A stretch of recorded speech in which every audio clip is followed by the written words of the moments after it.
유다 광야는 거칠기로 유명한 땅입니다. 거기에는 온통 바위, 돌, 마른 땅밖에 없습니다. 누군가 지친 사람이 마지막 그 유다 광야의 경계선을 넘어서며 더 멀리, 더 거친 광야 속으로 들어가고 있습니다. 저대로 걸어갔다간 저 사람 쓰러져 죽을 텐데 얼마간 걷다가 역시 그는 쓰러졌습니다. 자기 한 몸 누일 곳도 없는 작은 로뎀 나무 아래 그는 쓰러졌습니다. 그리고 죽기를 구하였습니다. 그리고 정신을 잃었습니다. 자기를 쓰다듬는 손길을 느끼며 어렴풋 눈을 떴습니다.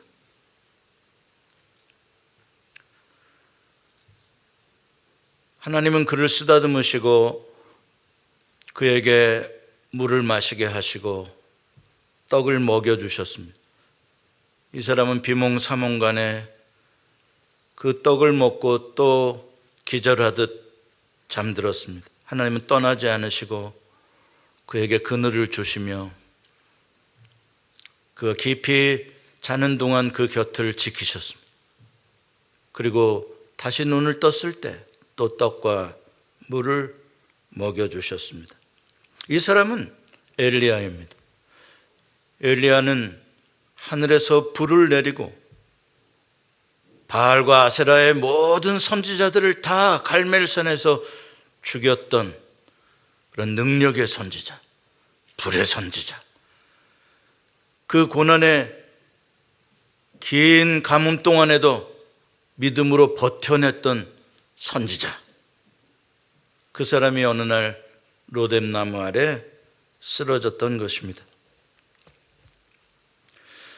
아무리 위대한 선지자라도, 아무리 강한 장군이라도 우리는 모두 위로가 필요합니다. 세상 법에도 아무리 흉악한 죄인이라고 할지라도 변호를 받을 권리가 있다라고 말합니다. 무슨 뜻입니까? 그 죄인도, 그렇게 흉악한 사람도 남에게 다 말할 수 없는 자기만의 고통과 아픔을 가지고 있을 거라 이 말입니다. 러시아가 우크라이나를 침공한 지 아직 채 2년이 되지 않았는데 이미 양쪽의 전사자 수가 50만을 넘었다고 합니다. 러시아는 처음 우크라이나를 침공할 때의 병력의 85%가 죽었답니다. 여기서 죽은 젊은 50만, 그들의 가족들을 생각해 보십시오. 그들의 친구들을 생각해 보십시오. 부모와 자식을 잃고 아빠와 남편을 잃고 이 추운 겨울에 먹을 것도 제대로 없는, 난방도 되지 않는 곳에서 저들을 누가 위로해 줄 수 있겠습니까? 미국이 위로하겠습니까? 대한민국이 위로하겠습니까? 처음에는 우리도 성금도 보내고 처음에는 우크라이나가 이기도록 군대도 보내고 막 했지만 그러나 2년이 지나가면서 다 지금은 자기 먹고 살기에 바쁘지 우크라이나를 도와주는, 위로하는 사람들이 없습니다. 우크라이나는 너무 멀리 있다고 치고 여러분은 어떻습니까? 먼 태평양을 건너와서 말도 잘 통하지 않는 미국에서 불안한 마음으로 어떻게든지 정착해 보려고 밤낮으로 일을 하면서 누구에게도 위로의 손을 펼 수가 없는 이 이민자들의 마음을 누가 위로해 줄 수 있겠습니까? 여러분 한 분 한 분, 우리 모두는 다 위로를 필요로 합니다. 아무리 밝은 사람도 저 사람은 정말 위로가 필요 없을 사람이야. 아니요, 그 사람 위로 필요합니다. 이 남자 진짜 묵뚝뚝한 남자, 저만 아는 남자, 이런 남자에게 무슨 위로가 필요해? 아니요, 그 남자, 옆에 계신 남자 위로 필요한 남자입니다. 여보 힘들지? 한 번만 해보세요. 눈물이 쫙 흐를 테니까. 나이는 먹어가고 머리는 해성해성 빠져가고, 머리만 빠져가는 게 아니에요. 마음도 이상하게 회행하고 서운한 게 많아지고 위로가 필요해. 여러분은 어디에서 누구로부터 위로를 찾으십니까? 우리 수완이 H마트 옆에 가면은 메가 패키지라는 리커 스토어가 있는데 크리스마스 때가 되면 얼마나 장사가 잘 되는지 차들이 줄을 나래비를 서요.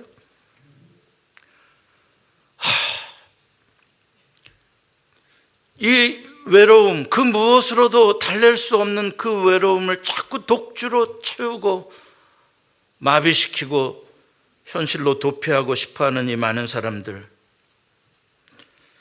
오늘 본문에 등장하는 이 백성들이 그렇습니다.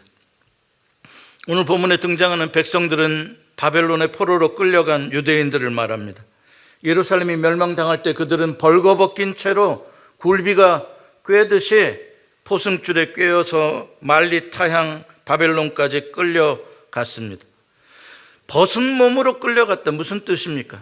그들을 보호해 줄 그 무엇도 없다는 것이, 그들의 수치를 덮어줄 단 한 장의 옷 조각도 없는 그 신도, 그 성도, 그 누구도, 그 무엇도 그들을 보호해 줄 수가 없었습니다. 왜요? 바벨론은 그 당시 최강의 나라였으니까요. 바벨론을 이길 수 있는 힘은 없었습니다. 그 힘에 눌려서 10년, 30년, 50년의 세월이 지나는 동안 이 유다 백성들은 깊은 절망의 어둠 속에 빠지고 말았습니다. 그 당시의 사람들이 얼마나 절망했는지 표현하는 구절이 오늘 우리가 읽지는 않았는데 40장 27절에 이렇게 나와 있습니다. 같이 한번 읽어봅시다. 야곱아, 어찌하여 네가 말하며 이스라엘아, 네가 이르기를 내 길은 여호와께 숨겨졌으며 내 송사는 내 하나님에게서 벗어난다 하느냐. 이게 그들이 지금 절망하고 있는 결정적인 이유입니다. 그들은 여호와께 버림받았다라고 생각하고 있는 것입니다. 하나님이 그들의 이 고난의 길을 돌아보지도 않으시고 그들이 기도해도 하나님은 듣지 않으신다라고 생각하고 있습니다. 자기들이 여호와 하나님께 너무나 많은 죄를 범했기 때문에 하나님께서 자기들과의 관계를 완전히 끌어버리시고 그들을 완전히 내팽개치셨다라고 생각하고 있는 것입니다. 바로 이 절망이 가장 무서운 절망이고 위험한 절망입니다. 우리는 내가 죄를 범했을 때 내가 죄를 범했다는 사실도 인정하고 그래서 벌을 받아야 하는 것도 마땅하다라고 받아들입니다. 내가 죄를 범했기 때문에 사람들로부터 손가락질도 당해도 싸고 내가 고통을 받아도 할 말이 없다라고 우리는 생각합니다. 내가 잘못해서 망한 것도 압니다. 그럼에도 불구하고 우리가 삶을 포기하지 않는 유일한 마지막 희망은 하나님의 자비하심 때문에 그래도 하나님은 나를 불쌍히 여기시고 그래도 나에게 세컨 찬스를 주실 거라고 믿는 마지막 희망이 여호와 하나님입니다. 하나님은 나를 용서해 주실 것이고 하나님만은 나의 이 괴로움을 알아주실 것이고 하나님은 내가 골방에서 부르짖는 이 기도를 들어주실 것이다. 그런데 그렇게 기도했는데 1년, 2년, 10년이 지나도록 삶은 더 절망적이 되어진다면 하나님은 침묵하고 계시고 하나님은 나에게 한 번도 얼굴을 돌려주시지 않으신다면 어떻게 되겠습니까? 하나님께 내가 버림받았구나. 그 순간 인생은 희망의 불씨가 꺼져버리는 것이죠. 정말 위험한 때입니다. 바로 그때에 오늘 하나님께서 여호와께서 말씀하고 계십니다. 위로하라. 내 백성을 위로하라. 히브리 말로 나하무 암미라는 말입니다. 한번 따라서 해봅시다. 나하무 위로하라 위로하라. 나하무 하늘로부터 긴급하게 확성기로 하나님께서 내려오시면서 이 백성들에게 외치고 있는 거예요. 위로하라. 내 백성을 위로하라. 마치 어떤 사람이 고민을 하면서 떨고 있다가 떨린 손으로 마지막 수면제를 입속에 털어넣으려고 하는 순간 하나님이 외치는 거예요. 멈춰라. 스탑!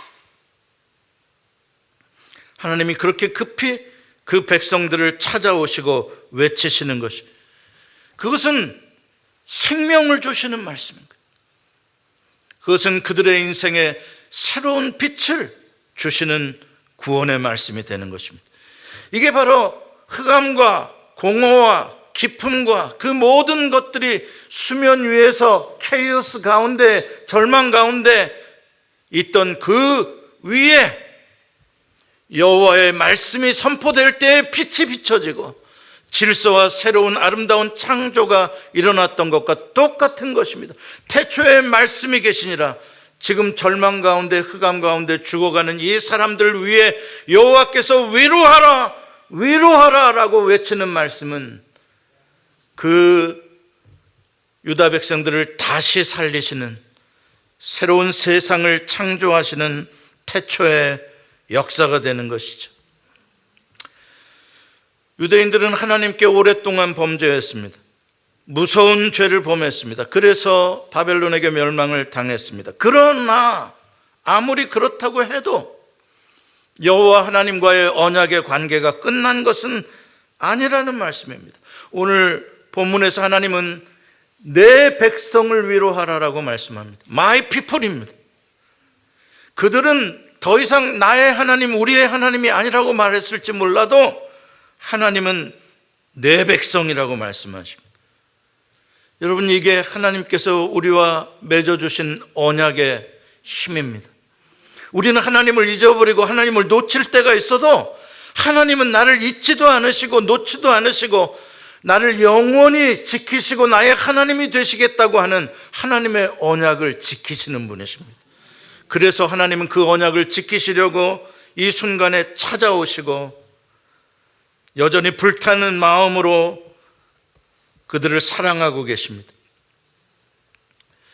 여호와의 이 자비하심은 언제나 위로하심으로 나타납니다. 여러분들이 여러분들의 자녀가 울고 있을 때 두 팔로 아무 말 없이 안아주듯이 하나님의 이 무한하신 자비하심은 아무 말 없이 우리에게 다가오셔서 우리를 안아주시는, 엘리야를 쓰다듬어 주시고 잠을 재워주시는 위로로 다가오십니다. 그들이 얼마나 많은 벌을 받았는지, 그들이 얼마나 오랫동안 노예로 살아왔는지, 그들의 절망이 지금 얼마나 깊은지 여호와 하나님은 다 세세히 보시고 알고 계십니다. 2절에 보면은 이런 표현이 나옵니다. 여호와의 손에서 벌을 배나 받았느니라. 이 무슨 말일까? 죄에 대한 벌을 2배나 받았다고요? 이거는 unfair죠. 죄를 졌으면 거기에 맞는 벌만 받으면 되는데 왜 여호와의 손에서 2배나 받습니까? 이거는 하나님이 무자비하다는 뜻이 아니라 그 반대의 표현입니다. 그들의 죄값이 이미 넉넉히 충분히 다 치루어졌다는 표현입니다.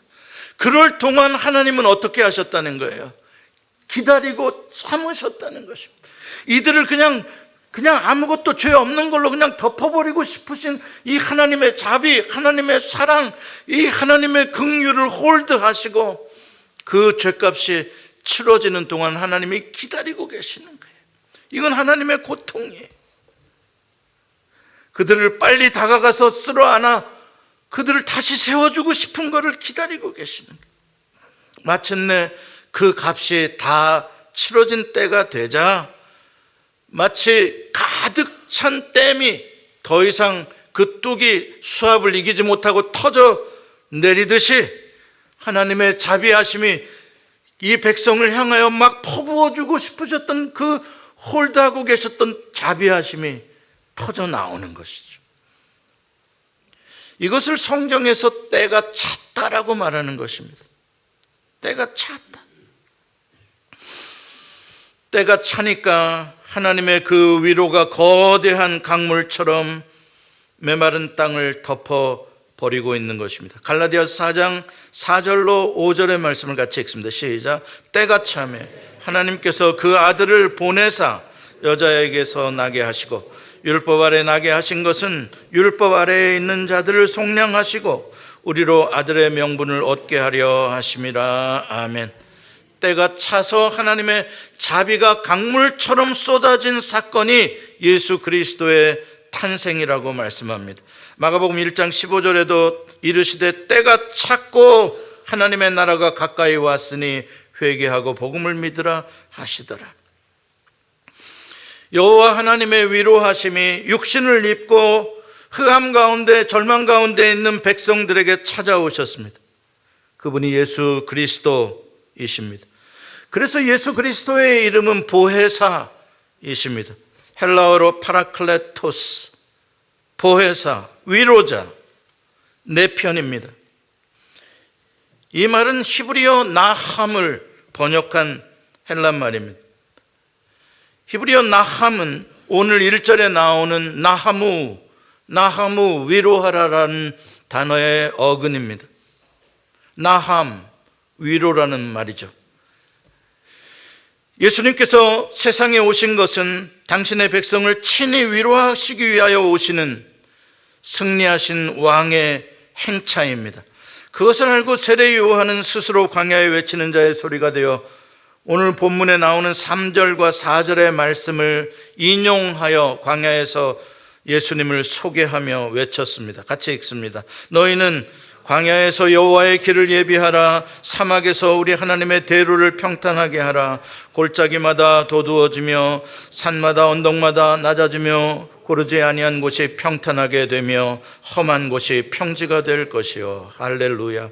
여러분 보십시오. 여기에 나오는 광야, 사막, 골짜기, 고르지 않은 곳, 험한 곳, 이게 다 무엇입니까? 버림받은 것처럼 느껴지는 곳들, 외로운 곳, 위로가 필요한 곳들입니다. 요한복음 1장 14절은 이렇게 선포합니다. 말씀이 육신이 되어 우리 가운데 거하심에 우리가 그의 영광을 보니 아버지의 독생자의 영광이요 은혜와 진리가 충만하더라. 여기서 나오는 영광이 오늘 읽은 이사야 40장 5절에서 예언되었던 바로 그 영광의 성취라는 사실을 우리가 알게 됩니다. 오늘 본문 5절은 이렇게 말합니다. 여호와의 영광이 나타나고 모든 육체가 그것을 함께 보리라. 이는 여호와의 입이 말씀하셨느니라. 그분이 누구라고요? 예수 그리스도이십니다. 하나님은 말로만 우리를 위로하시는 분이 아니십니다. 말로만 우리의 마음에 부드럽게 하시는 분이 아니십니다. 여호와 하나님은 이렇게 직접 육신을 입으시고 하늘 영광 보좌를 떠나 낮고 낮은 이 땅까지 찾아와서 우리를 만나 주시고 우리의 문제를 근본적으로 해결해 주심으로 우리를 위로해 주시는 분이십니다. 하나님의 위로는 말이 아니라 행동의 위로입니다. 해결의 위로입니다. 심지어 하나님의 위로는 언제 오느냐? 내가 하나님을 찾을 수도 없을 때 옵니다. 찾을 힘도 없을 때 엘리야처럼 그냥 고꾸라져 죽었는지 살았는지 기진맥진할 때 하나님을 부르지도 않고 찾지도 않은 바로 그 자리에, 아니 하나님 나 죽여주세요 하는 그 원망의 자리에 여호와 하나님은 찾아오셨습니다. 아무 말씀하지 않으시고 그를 어루만져 주시며 그를 위로해 주셨습니다. 내가 하나님을 까맣게 잊고 살았는데 하나님은 어느 날 나를 찾아오십니다. 너 힘들지? 너 외롭지? 하나님 찾아오셔요. 에스겔 37장에 보면은 마른 뼈들로 가득한 한 골짜기가 나옵니다. 어디인지 아무도 모릅니다. 도대체 어느 산 어느 골짜기인지, 도대체 그들이 거기서 전쟁을 하다 다 죽은 것 같은데 도대체 얼마나 죽었는지, 그들의 이름은 뭔지, 생살이 썩고 썩어 마른 뼈가 되는 세월이 지나는 동안 아무도 모릅니다. 다 잊혀졌습니다. 그러나 그곳을 잊지 않는 분은 단 한 분이십니다. 여호와 하나님이십니다. 그 깊은 골짜기, 잊혀진 영혼들, 누군가의 아들, 누군가의 남편, 누군가의 아버지들, 주님은 알고 계십니다. 때가 차니까 여호와 하나님께서 선지자 에스겔을 데리고 그 골짜기를 찾아갑니다. 여기에 희망이 있겠느냐? 에스겔이 주님이 아십니다 말씀합니다. 이 뼈들을 향하여 대언하라. 내가 하는 말을 외쳐라. 여호와의 말씀을 외칩니다. 사방에서 생기가 들어갑니다. 여호와 하나님의 놀라운 군대로 저들이 다시 일어납니다. 이게 주님의 위로입니다. 주님의 위로는 그냥 쓰다듬어 주고 그 무덤으로 흙으로 덮어주는 위로 정도가 아니라 무덤 문을 여시고 새로운 생명으로 만들어내시는 위로입니다. 에스겔 37장 13절로 14절은 이렇게 말씀합니다. 같이 읽습니다. 내 백성들아, 내가 너희 무덤을 열고 너희로 거기에서 나오게 한즉 너희는 내가 여호와인 줄 알리라. 내가 또 내 영을 너희 속에 두어 너희가 살아나게 하고 내가 또 너희를 너희 고국 땅에 두리니 나 여호와가 이 일을 말하고 이룬 줄을 너희가 알리라. 여호와의 말씀이니라. 아멘. 우리가 믿는 여호와 하나님은 이런 분이십니다. 이 하나님을 믿는 자에게 절망이 있습니까? 무덤이 있습니까? 외로움이 있습니까? 아니요. 하나님은 골방에서 울고 있는 흐느끼는 나의 눈물을 보시고 아십니다. 하나님은 임마누엘이십니다. 마가복음 5장에 보면 예수님께서 저녁이 되어 늦어가는데 급히 배에 오르시며 갈릴리 바다를 건너가십니다. 아니나 다를까 큰 폭풍이 몰아칩니다. 제자들이 원망을 하겠죠. 속으로. 뭐가 그렇게 급하다고, 좀 쉬었다가 가시지, 화날 때 가시지. 밤에 이렇게 한번 폭풍들이 갈릴리 바다에 있는 걸 아실 텐데 뭐가 급해서 이렇게 밤중에 위험하게 이 풍랑을 뚫고 어디로 가시라고 하는. 예수님이 도착한 곳은 거라사 지방이라는 곳입니다. 갈릴리 동남부에 있는 곳입니다. 옛날에는 그것이 므낫세의 지파 속에 들어갈지 모르겠지만 지금은 이미 다 이방 땅이 되어버렸고 그곳에서는 유대인들이 혐오하는 돼지를 키우며 돈을 버는 곳이었습니다. 바로 그곳에, 그것도 공동묘지를 향하여 걸어가십니다. 무덤들 사이에 살아가는 한 남자를 만나주시기 위해 거기를 가신 것입니다. 무덤들 사이에서 제정신이 아닌 한 남자, 군대 귀신에 묶여서 울부짖으며 괴로워하며 돌로 자기 몸을 상처내며 살았으나 사는 것 같지도 않은 벌거벗은 저 짐승 같은 사람, 이방인들조차도, 마을 사람조차도 위로해 줄 수 없는 저 사람, 자기 스스로도 위로받을 수 없는 저 사람, 이름이 뭔지도 모르는 그 인간, 너무 이상한 일. 그 인간을 예수님은 어찌하셨으며 그 인간을 만나시려고 그 밤에 풍랑을 헤치시고 거기를 가셨단 말인가요? 예, 예수님은 그 사람을 불쌍히 여기셨어요. 군대 귀신을 몰아내시고 제 정신을 돌아오게 만드신 다음에 그에게 옷을 입혀주셨습니다. 새로운 삶이 그에게 시작이 되는 겁니다. 주님의 위로입니다. 나인이라는 성에 한 과부가 살았습니다. 그녀에게는 젊은 청년 아들이 하나 있어서 그 아들 때문에 삶의 위로를 받으며 살았습니다. 그런데 어느 날 그 아들이 죽어버렸어요. 마을 사람들이 관을 메고 그 아들의 시체를 장례하기 위하여 성 밖으로 나아갑니다. 그 행렬 끝에 이 과부 엄마는 하염없이 눈물을 흘립니다. 누가 그녀를 위로해 줄 수 있겠어요? 무슨 말로 어떻게 위로가 되겠습니까? 그런데 바로 그 순간, 바로 그곳을 향하여 예수님이 다가오십니다. 너무 신기하지 않습니까? 예, 우연이 아닙니다. 예수님은 바로 그 타이밍을 맞추어서 오신 것입니다. 오직 그 과부를 위로해 주시기 위하여 오셨습니다. 주님은 다 아십니다. 누가복음 7장 13절은 이렇게 말씀합니다. 주께서 과부를 보시고 불쌍히 여기사 울지 말라 하시고, 여기에 보면은 바로 스프랑크니 조마의 심장이 터져서 그 여인을 향하여 쏟아져 나가는 주님의 긍휼, 자비입니다. 주님이 대신 울어주시는 주님의 눈물입니다. compassion이라는 단어가 구약의 나하무, 위로하다라는 단어에서 나온 것입니다. 영어로 comfort라고 하죠. 여러분, comfort라는 단어는 그냥 부드러운 것만이 아닙니다. 그 어원적인 의미는 come이라는 접두어와 fort라는 어근이 있습니다. fort라는 단어는 힘을 말합니다. comfort는 단순히 말로만 잘 될 거예요 하는 게 아니라 힘을 준다는 것입니다. 격려한다는 것입니다. 힘으로 해결해 준다는 뜻을 가지고 있는 것입니다. 보십시오. 예수님께서 누가복음 7장 14절로 15절에 이어서 이렇게 말씀하십니다.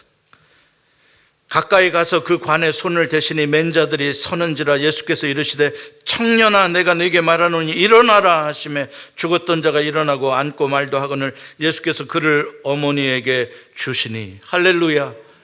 보십시오. 예수님의 위로는요 그냥 위로가 아닙니다. 그냥 눈물이 아닙니다. 예수님의 위로는 행동하는 위로예요.